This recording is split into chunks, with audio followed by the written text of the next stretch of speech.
Broadcasting live from a land in Theros, this is TapTapConcede. Realized we didn't actually talk about that ahead of time.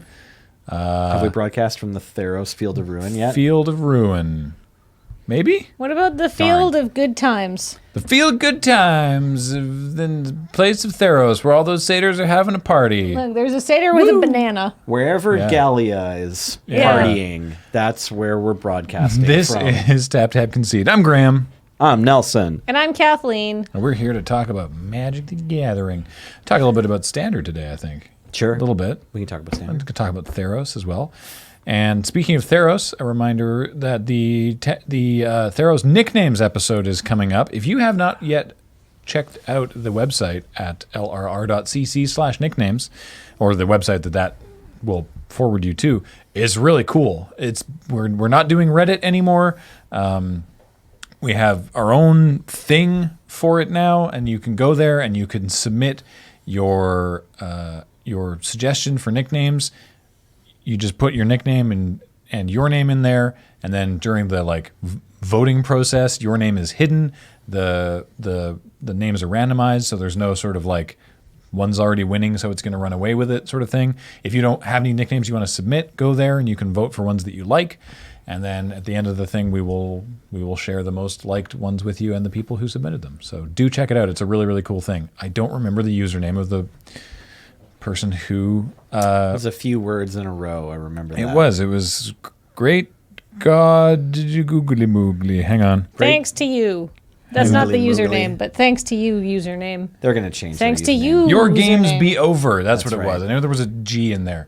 So thank you so much, because they contacted us a while ago and were like, hey, I would build this custom thing. Do you want to use it? And put them in touch with Paul, and they produced this, and it's great. So check that out. Before we get started with our Crack-a-Pack, this show, of course, is brought to you by Card Kingdom. Check out cardkingdom.com/LRR for all your Card Kingdom needs. Let them know we sent you, which we do because we like them, and ask for a button, and they will give you a little 1-inch button, which right now says weird tap, but okay. And of course, this show and everything we do is brought to you by you and your kind support of our Patreon at patreon.com/loadingreadyrun. Please subscribe to our YouTube channel. Great. I think that's all the housekeeping. Yeah. Roll that big die. Okay, and let's goodbye. We'll see you next week. Start with goodbye. Yeah. Let's start with a Crack-a-Pack. Oh, goodbye. Goodbye, sweet big Giant die. die. No one can see it. It's gone forever. 4. 4.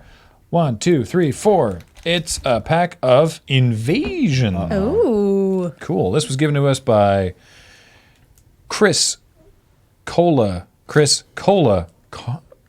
Karn888, and Karn888 at PAX East 2019. I can't tell if this is one or two names. Chris and possibly Chris's friend, thank you for this pack of Invasion.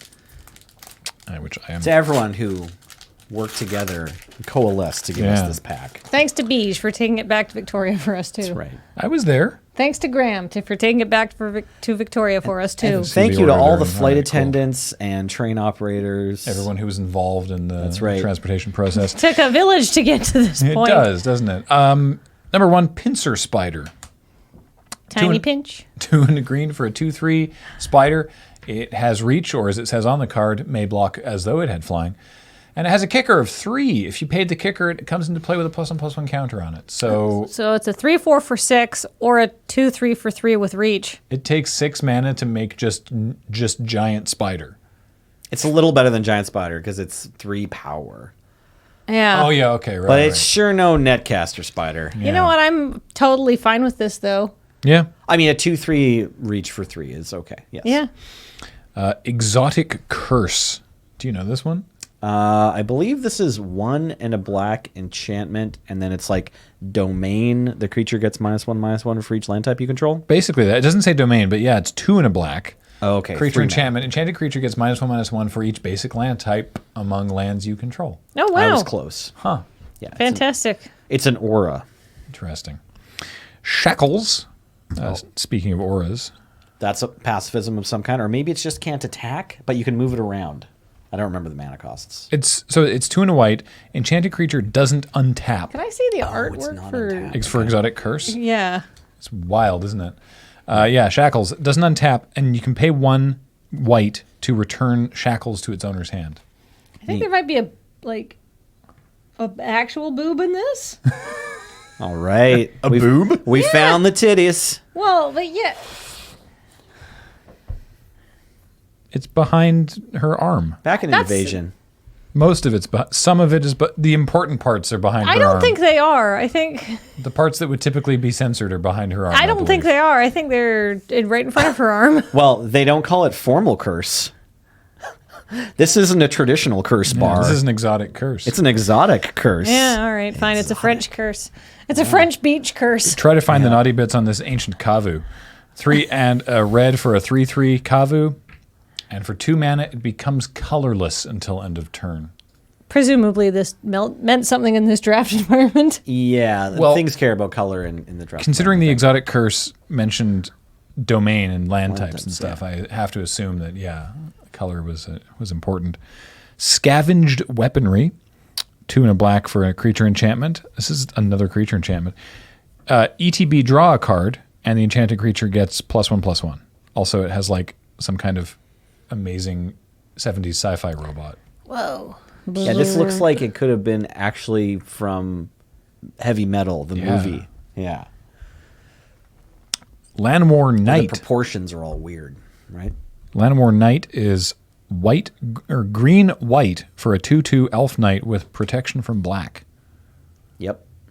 That's a wild looking card too. Wow. Holy moly. This is a very heavy metal looking set, honestly. Yeah. Also, look at where she's got like a little tiny like septum piercing around whatever the heck she's riding, and that Kavu, just I assume. oh, ouch. Yeah. Ow, ow, ow. And that's how she kind of reigns it. I guess. Yeah. I think so. Ravenous Rats. We know this one. Yeah. It's been reprinted a few times. 1 and a black, 1/1 comes into play. Target opponent discards a card. And but interesting art from Tom Wannerstrand. Yeah, this is the original print. That's the hot popper art that the kids want. Oh, There you go. There we go. Get that one into your mono black deck, Kathleen. Plague Spores. 4 black, red sorcery. Destroy target non-black creature and target land. They can't be regenerated. Yep. That's pretty good, honestly. Yeah. It was pretty good in Battle for Zendikar when it only cost black. Okay. But, I mean, costing black and red is okay, too. I Oh, mean, it was 4 and four It's like black, 4 black. and black, there black was for Grip of Desolation, I think. And it was like exile target creature and target land. Was the art a giant fist punch in Yeah. the ground?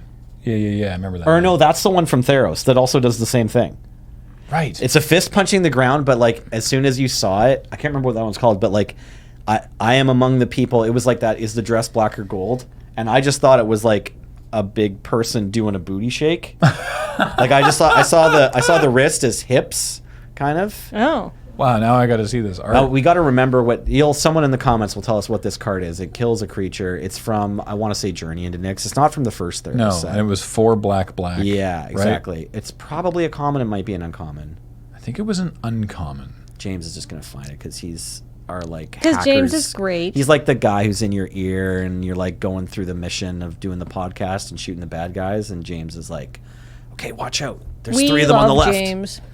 So here's my thought on plague spores. Yeah. So we mentioned like basic land types and stuff mattering and stuff like that. So I feel like this could really get them if they've got like one thing that they're splashing. That's a good right? point. You know, you get Yeah. their splash, and you know I hadn't thought of that. they're in trouble. Yeah. Oh, Hey, spiteful blow. Thank you. Oh, I can see Oh. how you'd think that Yeah. might be a booty. It's the right. It's not the wrist exactly. It's the way that the like mailed glove of the giant has been formed around the whatever parts of the hand these are called, like the inside of the Trying to- hand Yeah, armor. it looks like bum cheeks. Yeah, it looks but like maybe bum that's just a cheeks. thing about the human body. Maybe And then- these just always look like and bum then it's like the cheeks. person is like going like this, so it's from behind, so it looks like the spiteful blow is just like a pelvic thrust. And it's Yeah. like, Yeah. dudes yeah, flying. and that's what I thought it was. I thought it was just like spiteful. I had to lean back and squint, but I see what you're saying. Yeah. Oh, I got that immediately. Yeah. Morning is our next card from Invasion. That's a card. This is called that morning. Morning. Right. Mouringning. 1 and a black for a creature enchantment. It gets -2/-0, and you can play black to return it to its owner's hand. This would actually probably be pretty good in Theros. Probably. There are so many enchantments. Orim's Touch is a single white mana for an instant. Prevent the next 2 damage that would be dealt to target creature or player this turn. If you pay the kicker of 1, it's prevent the next 4 damage. It's fine. I mean, I Next. like the art. Yeah, the We art's have sweet. a foil common, which is 3 and a white for a 2/2 glimmering angel.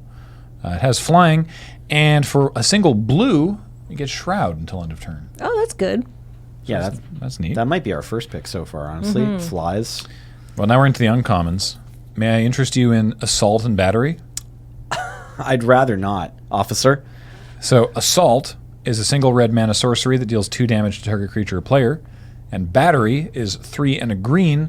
Let's see if the it does. Oh, it Look at did. that. 3 and a green sorcery make a 3/3 elephant. I'm just kidding. I probably would pick this first.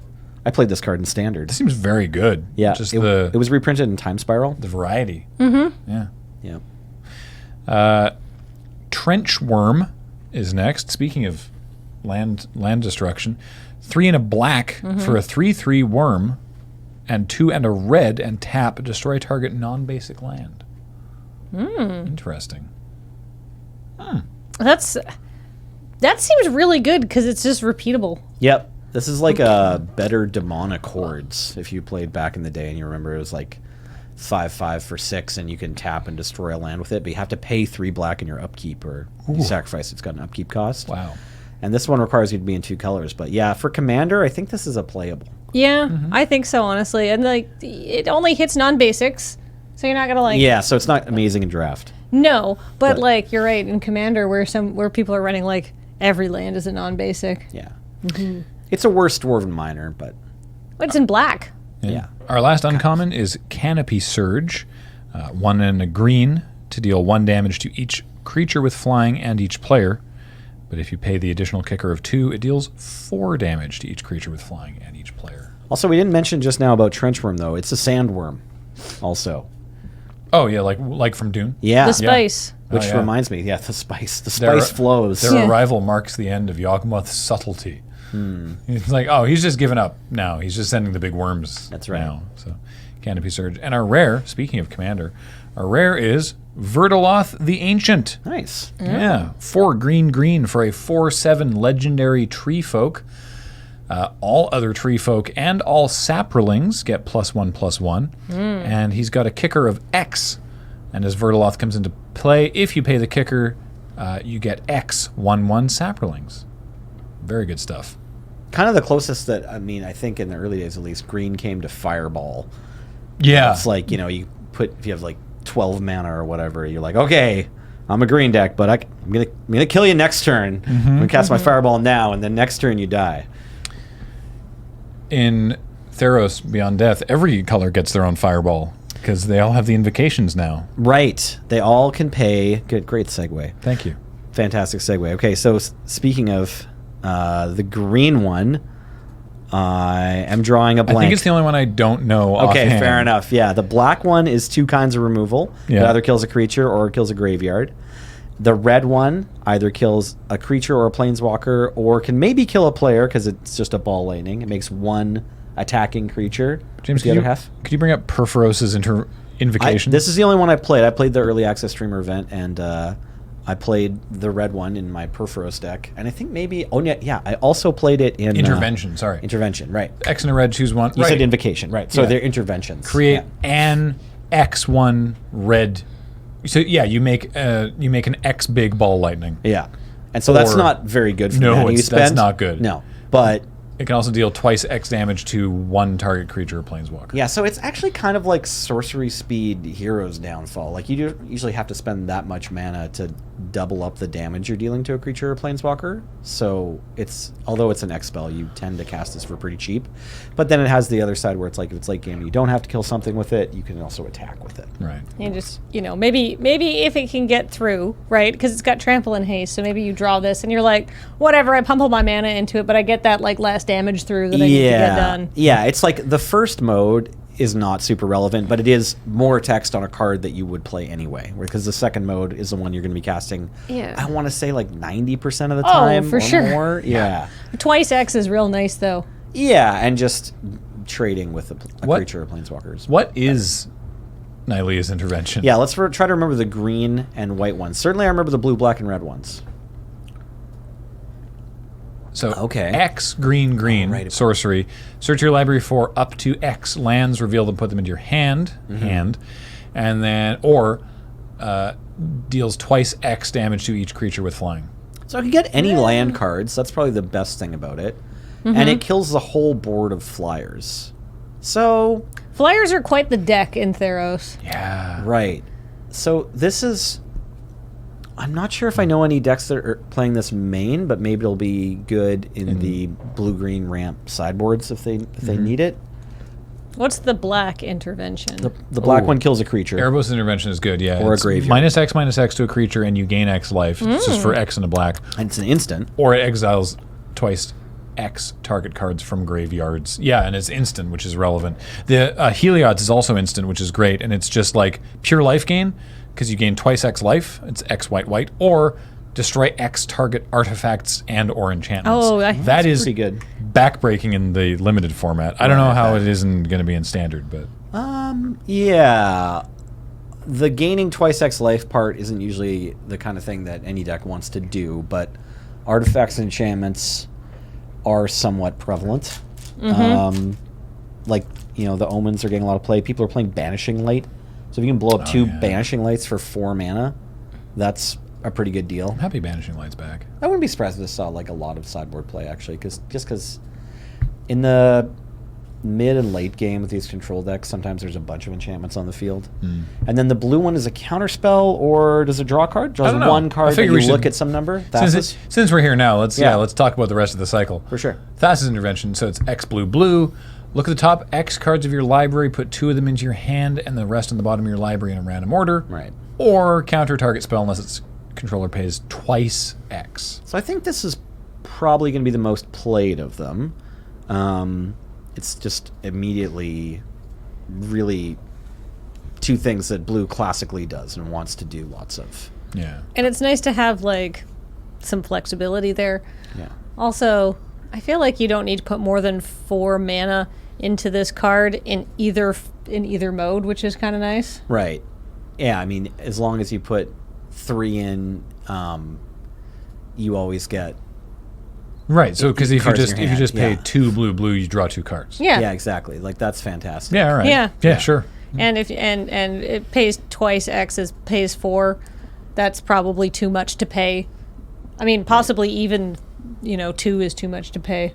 Yeah. So, Always live. I mean, even if you're just digging for a land drop at the end of turn 3 and you kept a hand with 2 of these, you can cycle it for 3 mana, which is not great, but it's nice to know that flexibility is there. And if if you're in the spot where you kept 3 lands but you didn't hit your 4th, that might be what your game plan is. Really Yeah. good card. Yeah. did So I've been playing. I have not gotten that, but I have been having fun with. Speaking of Thassa, with an absolutely backbreaking card in limited. It's a little something you might have heard of called Kiora Bests the Sea God. That's a good one. I've had it in 2 sealed pools on Arena, and it's absolutely stupid. what were your records when you had them in your pool? The first one was an easy 7, and the second I actually went to 6 because 6 wins. They were very easy 6 wins, and then I got stalled at the end. There was one game where my opponent my opponent didn't know how brilliantly they were navigating around me casting this spell. Oh, nice. Because they played the Elspeth saga. Okay. That's another really good saga, right? Yeah. Elspeth Conquers Death. So that one's getting a lot of playing. They played it, Constructed. and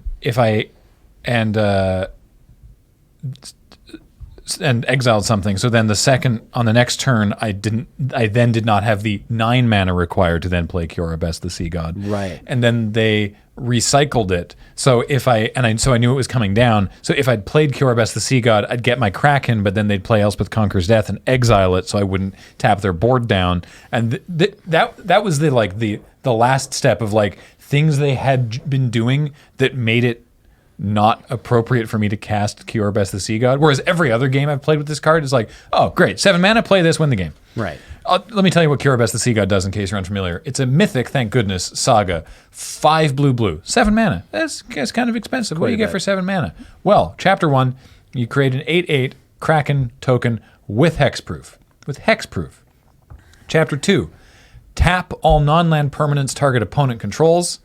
They don't untap during their controller's next untap step. So you get basically you get one attack for sure, and then on their next turn, maybe they play a blocker but you still basically get another free attack. I kind of need to play 2 blockers, right? Because, then on chapter 3, it's gain control of target permanent and opponent controls, and you untap it.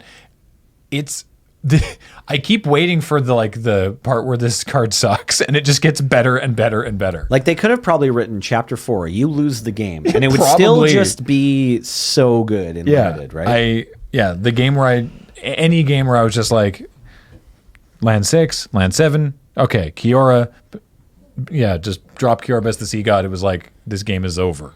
It's just, it's miserable to play against. It's a good card. Yeah. We've seen, go ahead. I was going to say, speaking of good cards, Nelson, you are our intrepid voyager into the lands of Standard. You've seen some good cards. What's going on with Standard? Okay, so that intervention I mentioned, the blue one, getting some play. There's some blue-white control now. Ooh. The control decks for the past year, usually if you want to play like a hard control deck, you were looking at Esper, and you'd be playing some Planeswalkers and a bunch of 1-for-1s and some card drawing. And you can just do it in blue-white now. Teferi is still a good go-to, like, kind of card advantage / control engine. Can't completely win the game on his own, but he is like this important thing to fight over. And then that other saga that you mentioned that was giving you trouble, Elspeth Conquers Death. Yeah, Elspeth Conquers Death has also been making some waves, I would say, in these blue-white decks. It's 3 white, and chapter 1 is you just exile something your opponent controls that is CMC 3 or greater. So you were worried that they were going to exile the saga, right? So you wouldn't get to. Oh yeah, because I would have played it. It does target, right? Okay, I would have played it, got the token, and then they play Elspeth Conquers Death and get rid of the saga, and it doesn't do the tapping down. So I just have this big 8/8 idiot, which is fine. It's not nothing, but they had a board, so it's like. Yeah. Then chapter 2 is 2 mana tax until your next turn. So non-creature spells your opponent's cast cost 2 more until your next turn. And then chapter 3 is return target creature or planeswalker from your graveyard to the battlefield, and if it's a creature, it gets a +1/+1 counter. If it's a planeswalker, they get a loyalty counter. That's so good. It's 5 mana for exile, which in this, I feel just exile is so much better than kill in every There's situation. some escape cards that matter. It's pretty relevant at the moment. And even if it's not an escape card, just having cards in your bin help cards that do have escape. Right. Or, there's just so many reasons that you want to get things going away. Mm-hmm. And then that non-creature tax is relevant in Standard especially, where people are playing a lot of Planeswalkers still. One of the important ones got banned last year, but they're not all banned. How's new Ashiok settling in? I haven't seen Ashiok in any decks other than like some sideboards. I saw Ashiok in a sideboard of Mono Blue last summer, but I haven't run into Ashiok's main deck too often. Current Ashiok. Oh yeah, sorry, 5 mana Ashiok we're talking about. I suspect there'll be a deck for her. She's just like a good catch-all, does everything you want a Planeswalker to. I was thinking about brewing with her actually. What else? Ashiok technically has no gender. Right, sorry, with them. That's right. Yeah. With Ashiok. With Ashiok. With Ashiok, that's their gender. That's Yeah. right. Sorry. I still just I default to thinking of Ashiok as female. I think it's the lips. Really? Yeah, I don't know. For some reason, that's my background. My thought is that Thanks for catching that one. That you project, that Ashiok is so beguiling that you project whichever gender you want it to be onto it. Like, whichever gender you're attracted to. Because I have always read it Ashiok as male. Oh, okay, cool. It's like, fair enough. Delicious. Is it the lips? No, it's not the cheekbones. It's the horns. And the horns, fair enough. Cheekbones that go into the horns. Maybe the horns are kind of more male. Yeah. I'll tell you in sealed, Ashiok is backbreaking. Yeah, well, let's talk about Ashiok. Let's describe the abilities if you're listening. So this is a 3 generic, 1 blue and 1 black, so 5 mana planeswalker that starts with 5 loyalty before you activate an ability. There's a +1, it's the only plus, but it makes a 2/3. For adding a loyalty. Pretty good. Hit the plus and then make creatures, and the 2/3 even has an ability. Whenever this creature attacks or blocks, each opponent exiles the top 2 cards of their library. More on that later. That's how the play cycle basically goes in limited is just that. Like, don't worry about any Just of the other plus. ones. Just It's make- just pump you just tokens plus out of plus her. plus. You just Them. make a bunch of 2/3s, and then you just keep swinging in with the 2/3s, and sometimes they get in for damage. You don't really care. You just start making your opponent's library disappear. Right. It can also -3 to return a non-land permanent to its owner's hand, and then that player exiles a card from their hand. So the -3 takes out 2 cards, unless their hand is empty, which is probably good for you if you have Ashiok. And the -7 is you may cast up to 3 face-up cards your opponents own from exile without paying their mana costs. And this card doesn't care about how those cards got into exile. So if your opponent exiled things to pay for escape costs, for example, then you can cast those as well. Right. That's exactly right, Graham. So Ashiok's -7, it's not linked to their other abilities. It's just any cards that are face up in exile. Correct me if I'm wrong, Judge, but you could also cast something that you have exiled, that you exiled of your opponents with a Banishing Light, because that's still a face up card in exile. I think so. Yeah. That's wild. All right. So cool. A lot of potential here. Now I don't know that there probably is already some people trying this in either Esper Control or possibly Grixis. I don't know. Sultai makes a lot of sense. Sultai has definitely been a deck that we've seen a few iterations of in the standard format. Yeah. Sultai Food, fairly popular in the last standard season. I'm not sure if, and then before Does that, Sultai Food still get there without Oko? Yeah, no, the food decks, they started off just revolving around the cat in the oven. Like, Oh, right. and that, Put the cat in the oven. yeah, Repeat. and you can, it's only a black card and an artifact card, and they even only cost 1 each. But you can, and then you can do more things that care about sacrificing, or more things that are good to put in the oven, or more things that care about food. There's a bunch of things you can do with that in standard. So Ashiok probably will have a few homes because they're just a really good catch-all removal spell / win condition. But I don't know which deck is kind of the best Ashiok deck yet. I did want to talk about black cards because there's another 5-drop from Theros that's really important. In fact, there was a tweet that the Arena official made this morning that was, congratulations to our pal Gary for being the most redeemed card on Magic Arena. Wow. So more than any other card, we, the Magic community, have crafted our uncommon wild cards Into Gary. Into Grey Merchant of Asphodel, 3 generic and 2 black for a 2/4 zombie with just an ETB. When this enters the battlefield, each opponent loses X life, where X is your devotion to black. You gain life equal to life lost this way. So there is a mono black devotion deck in standard. Really? Yeah, you can play your Garys in standard if you want to. Yes. That sounds like it would not even be that costly to get into. The prices of Magic cards vary wildly, but it costs only 4 wild cards on Arena, right? Yeah. What else is in this mono black devotion deck? Yeah. They play some Bolus's Citadel because you gain so much life off of Gary. Okay. So that makes a lot of sense. it's kind of cool. We've seen a little bit of Bolus's Citadel here and there. Because the Citadel is 3 black, black, black. That's right. Yeah. All right. And then some Erebos and Bantu as well, I believe. The Black Gods. Okay, sure. Yeah. Any of the quad colored stuff from I'm not sure if they Eldraine? need any of those. That makes because sense. they have like Gary as kind of the similar role player. The deck could play Covetous Urge. Right. He said hopefully just because Well, he thinks Covetous Urge is cool. I kind of wondered if they were going to reprint. I remember Covetous Urge, it's a sorcery as opposed to every other card in that cycle is a creature. Yeah. I think they're all creatures. Except for that one. And so I kind of noticed, I'm like, okay, I guess they didn't want black to have all 4 of these available because the other ones that it can That makes play, sense. like the black-white one is a knight that can gain lifelink and indestructible for mana, but it's kind of fair. I think it has just 2 toughness and That's disfigures the like Reckless Nat 20. Rider. No, the green one is Reckless Rider. And then I think the green one's probably where you want to be if you're trying to, because it counts life loss. Yeah. So they did give Mono Black Devotion one reasonable tool. from Eldraine. No, sorry. The black green one is the one that comes back to your hand whenever you gain life. Yeah, whenever you gain Yeah, life. yeah. And then the black red one is like sacrificing. It doesn't really make a lot of sense. There's better sacrifice outlets. And then the black blue one is a sorcery. So Yeah. I think you're right. That makes a lot of sense. Like, let's not give black blue another creature, or else this devotion deck could really get out of hand. Yeah.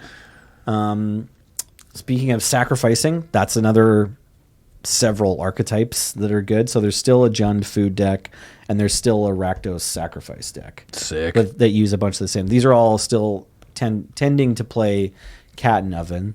The Jund deck won a Pro Tour recently, but it also can play Corvold from the Brawl decks. Oh, right, because those are legal in Standard. That's right, yeah. So it's a standard legal card. Interesting. This is 2 generic and 1 black, 1 red, 1 green for a 4/4 legendary creature with flying. And when it enters the battlefield, you have to sacrifice another permanent.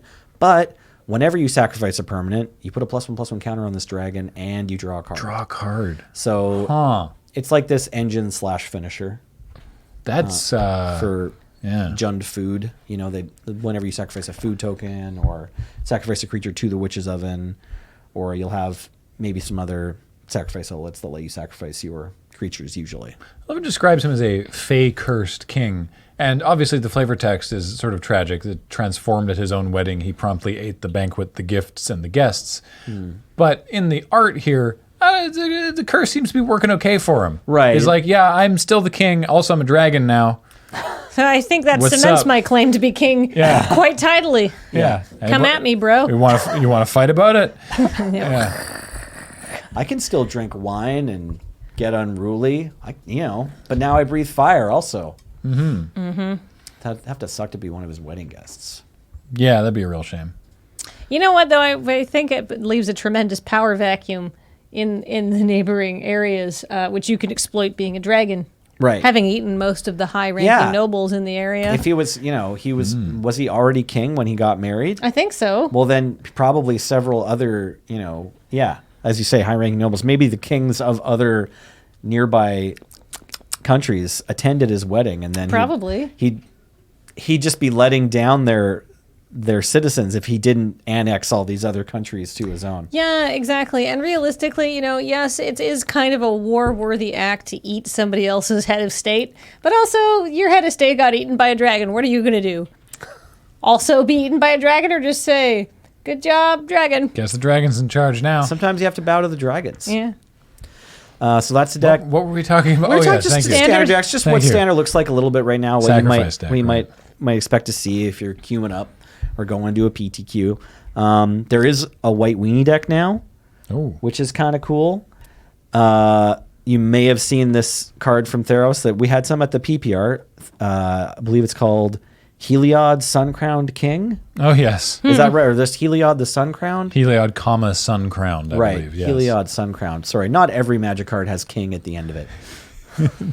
just the really good Hyphenated ones. word king, yeah. Yeah, exactly. Sorry. He's also kind of the king of the gods, isn't he? I don't know. I mean, but he's basically the Zeus, yeah. Yeah, So exactly. Heliod, 2 and a white for a 5/5 legendary enchantment creature, god.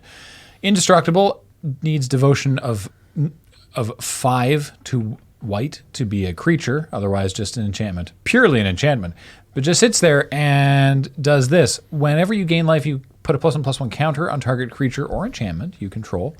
And for 1 and a white, another target creature gains a lifelink until end of turn. So the best case scenario on this card in standard is like if you imagined it was just 2 generic and 1 white and was an enchantment that said creatures you control get +4/+4.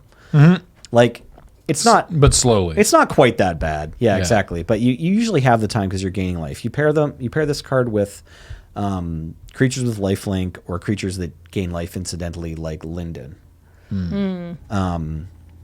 The demigod, also from Theros, is Daxos. is a good include as well. Oh, yeah, because it gains Daxos life just gains incidentally. life. Yeah. Daxos is white for a 2-star legendary creature demigod, where star is your devotion to white, and then whenever a creature you control enters the battlefield or dies, you gain 1 life. Right. When then Heliod pops off, and then you put a counter on So something. you play a creature, you gain a life, Heliod pops off, you put a counter on your creature. Then you attack with the creature, and then you use Heliod to give it lifelink, and Yeah. You smash in, something dies, something trades, and you get another counter. Important to note, of course, that if you attack with 2 creatures and you pay 4 mana to Heliod to give both of them lifelink, and they both deal their damage, then that's 2 instances of life gain. So Heliod's triggered ability pops twice. Right. And you're allowed to put them on enchantments. So if you just want to put your eggs onto the Heliod basket to eventually, can you give himself lifelink? Probably, right? It's just No, creature. it's another creature. Okay, fair Yeah, enough. Well, Heliod- that's something. Yeah. It's a real powerhouse of a card. Yeah. And at this mana cost, this can be the top of your curve if you want, or you can also pair it with, more expensive cards that either make lots of creatures or gain you life. Both are good. You know, it's a good case for playing that intervention we were seeing before. Anything that can gain life as an option, even if all you're doing is gaining life. If you have a Heliod in play, at least you're also getting a plus mana on something. Kathleen, you were saying that you were watching James and Adam on our stream the other day playing Boggles. Right. In green, white standard Boggles. It looked fun as heck. Even though there is no actual slippery bogle in standard, No. the Boggles deck is alive and well. Well, because there's a couple of sort of, well, at least James and Adam. I don't know if they're running the best version of the deck, but there's a Shots 1/2 fired. or a 2/1. I don't know. I don't know anything about it. Paradise Druid. Thank you, we just James. assume that James is That's hexproof as long as it's untapped, and then there's Watcher's Eyes or whatever it's Sentinel's called. Eyes? Sentinel's Eyes that gives your creature vigilance. Yeah. right. So then it's vigilant, hexproof, and you can just start piling enchantments onto it. This card's pretty cool, actually. I was noticing that this is like maybe one of the best ways to get Constellation, either in limited or constructed, if you end up caring about that. Or if you have heroic triggers. For 1 mana, you can enchant a creature, give a +1 vigilance, and it escapes for only 1. And next two other line, 2 other cards. Is 2 the minimum threshold? Is there anything that escapes for 1? That's the lowest I I've think seen. 2 is the minimum. So yeah, it's real cheap to escape to. What did you... There's a 1/3. It's a rare 1/3 that has a great Constellation trigger.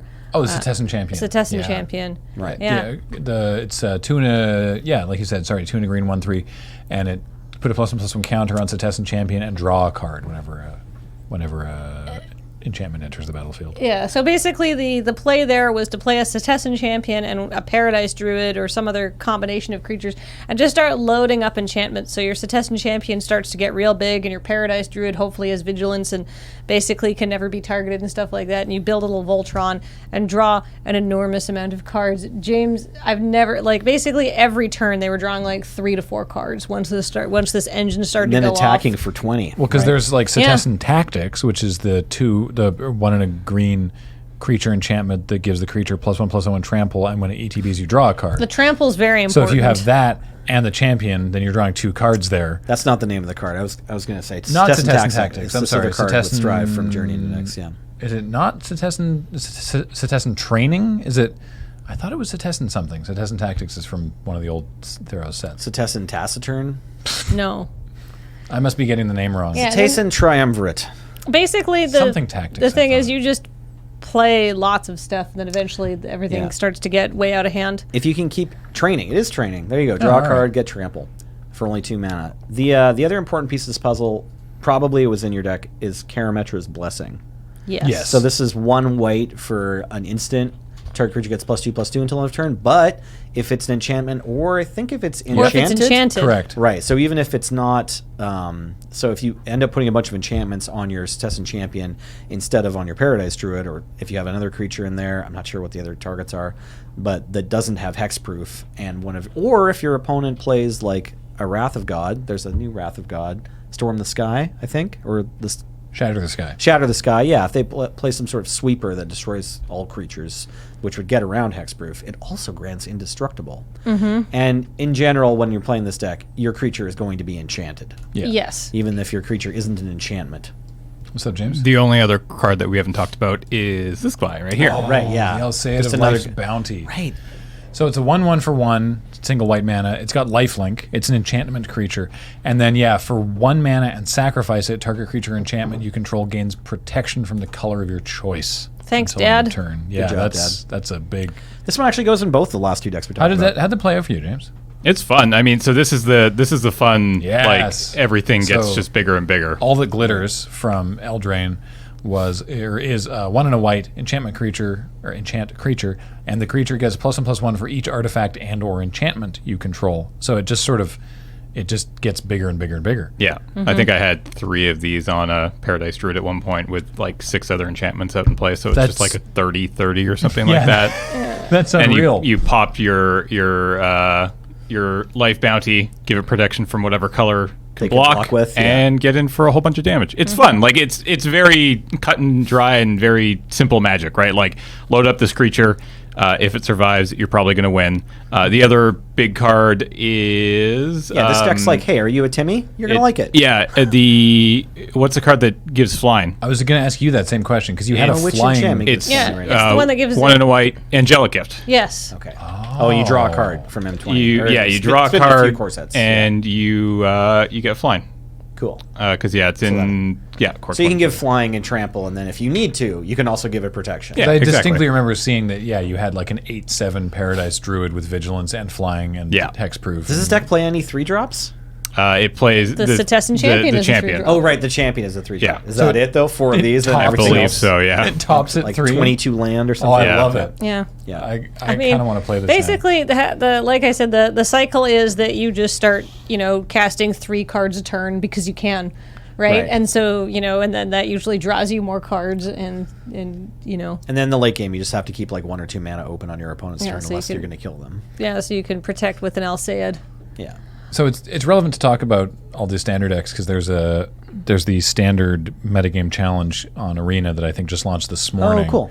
I like this. And yeah. the way that this one works is you play until 7 wins or 1 loss. If you lose once, you're out. Yeah, it's single them. Yeah. But if you get to 7 wins, you get like 5,000 gold and 8 packs or something Yeah, it's silly. Wow. Sorry, It's pretty great. 5,000 gold and 30 packs. 30 packs. 30 Yeah, packs. but getting That's a lot to of standard 7, decks. it's getting to expensive to 7 get in though too, right? It's not like the brawl thing.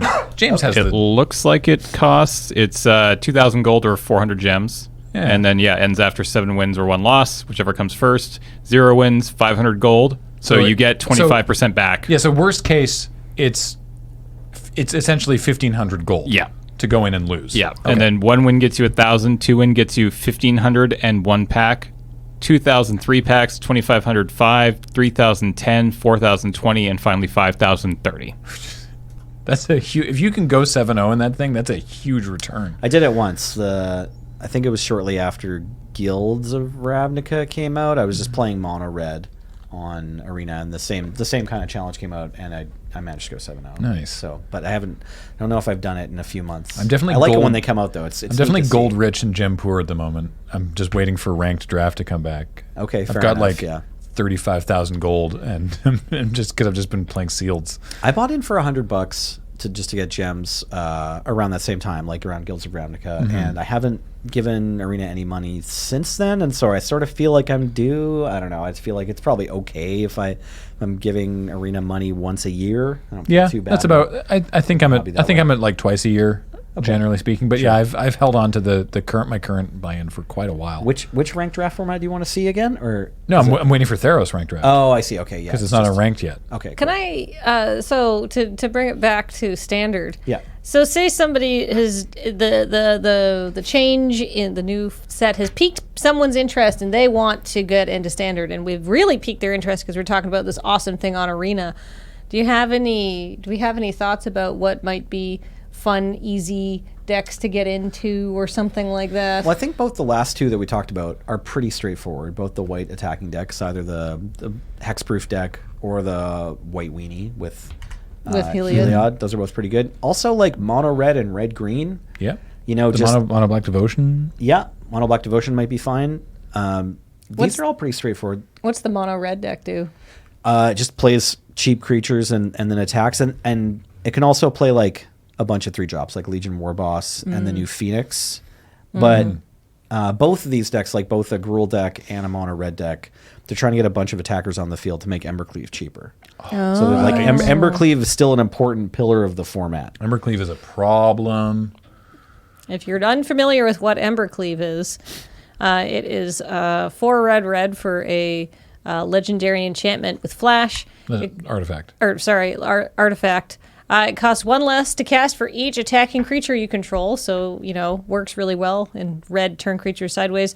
And when it enters the battlefield, you attach it to target creature you control, and your equipped creature gets +1/+1, and has double strike, and has trample. So, yikes. Yeah, so put this on, a flyer is really good, or a questing beast. Whoa. Double strike and death touch and trample. Gross. That's all the abilities. It turns out when you have those 3, no other keywords matter. No. Their blocker can have indestructible all they want. You still only need to assign 1 damage to it. Really? Yeah, that's Dang. how that works. Huh. Yeah. All right. I had an amusing... But correct me if I'm wrong. Pretty sure. Thanks, Judge. Yeah, no worries. Every ruling from Nelson, just like, just a second, let me check. Yeah. I had so you know how Arena does that thing where this is sort of an unrelated tangent, but where like if you try to target your own creature with a burn spell, you know, maybe you want to do that for some reason to like I don't know trigger heroic or something. Says, are you sure? Yeah, and Arena will be like, you sure you want to do that? And you'd be like, oh, okay, thanks for the warning, but yes, I do. So my opponent played like a Nylea's Forerunner or something to 5/3 with trample that gives everything trample, and I was like, huh. I'm gonna counter that. So I cast my counter spell, and Arena's like, "Are you sure you want to counter that?" And I'm like, "What? How much mana did they have? I was up? like, "What? Cancel. Look at the like, they're tapped out. They're is it uncounterable? This hits. It's trample. Does it? This hits that. Okay, cast it. Are you sure you want to do that? Yes, I'm definitely sure." And Arena goes, all right, and just puts my counter spell in the graveyard, and the creature resolves. And I'm like, what the hell just happened? Destiny Spinner has more text than I initially thought. Okay. It doesn't just turn lands into creatures. It also just says creatures can't be countered. Right, the first line on Destiny Spinner. Yeah, creature and enchantment spells you control can't be countered. And my opponent had a Destiny Spinner in play, and I wasn't paying attention. But Arena was like, are you sure you want to do that? I like that you double-checked, but still didn't get I was like, one, I thought it was a bug. Right? I was like, why is it ask? Because I've never had it be pretty like... reasonable. Yeah, I've never had to be like, are you sure you want to just throw that spell away, you stupid idiot? And I was like, why is it doing this? Shut up, I am a stupid idiot. Yeah, like, no, I will make this bad decision all on my own, Arena. Thank you. What happened? So, yeah, I thought that was kind of funny. Yeah, Destiny Spinner has text. All right. Speaking of other green cards... Oh, That's yeah. the best segue I could do here. Sure. Sorry. Yeah, green 2-drops that you'll see in Standard also include Growth Spiral. It's green and blue. I saw a lot of that Yeah, I just want to make sure we in touched my on this 2 deck hours too. watching James play Standard. Yeah, if you're interested in playing Standard, this is definitely a deck you should consider. It's tier 1. You just play green and blue cards that want or put in lots of mana. So Growth Spiral, Uro the Titan from Theros, which is like another Growth Spiral for 3. Yeah. And then Hydroid Krasis and Nissa. And whatever else you feel like. Probably Agent of Treachery and Thassa. Probably. But Barf. I think it's just like if you have the Uros and the Growth Spirals and the Nissa and the Hydroid Krasis to make more land drops and the 0/3 for 1 for more of the Spark to put more lands into play. Is it too Then you just cute? whatever you want to kill them with at the top is probably okay. If you manage to just like get all your mana. Is it too cute to run like Thassa bests the Sea God in this deck? Maybe not. Because like you're if gonna you get need to to get 7 through mana. a board. Yeah, you're definitely going to get through to 7 mana. So if you want to play Kiora Best the Sea God, then go for it. But yeah, new Thassa will flicker creatures, and Agent of Treachery is probably the best one to flicker. All of these sound honestly quite appealing to me. Cool. I would have thought you'd probably play to type here. I would have thought you'd be the most excited to build a mono black devotion deck. Oh, I am. Okay, fair I enough. love I just like the flavor of black. I'm excited that Bolas the Citadel is kind of a real card now. It's Yeah. always seemed like for the last couple sets, like it's just something that maybe we want to tinker with in Highlander, or that rogue players will try in Standard. But now that Gary's here, it's like, oh, okay, All right, now I got a reason to play this. Yeah, I got a what- reason to badly distort my mana base to get this down. yeah. 3 black. So yeah, I don't know. That's what I've picked up from Standard from listening to the Arena Decklist podcast. Thanks, Jerry. Thanks, Brian. Sweet. Yeah, and from playing. I ran on my stream. I ran a little bit of Simic Ramp, and I played some 1,000-Year Storm, and the Simic Ramp was a lot better. Got me a lot more wins. Nice. I mean, that seems correct. Yeah. I've been making Friday nights jokes about Storm not quite doing what you want it to do for, gosh darn it, 7 years now. So 1,000-Year Storm not quite getting there. Yeah. I feel like Sounds 1,000-Year about Storm right. is this card they definitely put in 2 Guilds of Roundcard to be like, hey, we know there's some of you who will just get addicted. Yeah. And they were right. So for those of you who just need to try Storm, we have a way for you to lose standard games. Yeah. Hooray. Look, everyone's got it. For every 3-0, there's got to be an 0-3. It's true. That's the circle of life. And that, the circle of life, I think, brings us neatly to the end of the podcast for this week. Thank you, everybody, for listening. Reminders that if you want to participate in the Theros nicknames, please check out lrr.cc/nicknames, which will take you to the nickname website, and we're really happy with how that looks and how it functions, and I'm excited to deliver those to you at some point. And of course, this show is brought to you by Card Kingdom over at cardkingdom.com/LRR. Please check them out. They're great. And as always, the show is brought to you by you and your kind support of our Patreon at patreon.com/loadingreadyrun. Until next time, I've been Graham. I'm Kathleen. I'm Nelson. James is on tech. Heather gets these online. Thank you all for listening. Goodbye. Then why did that voice?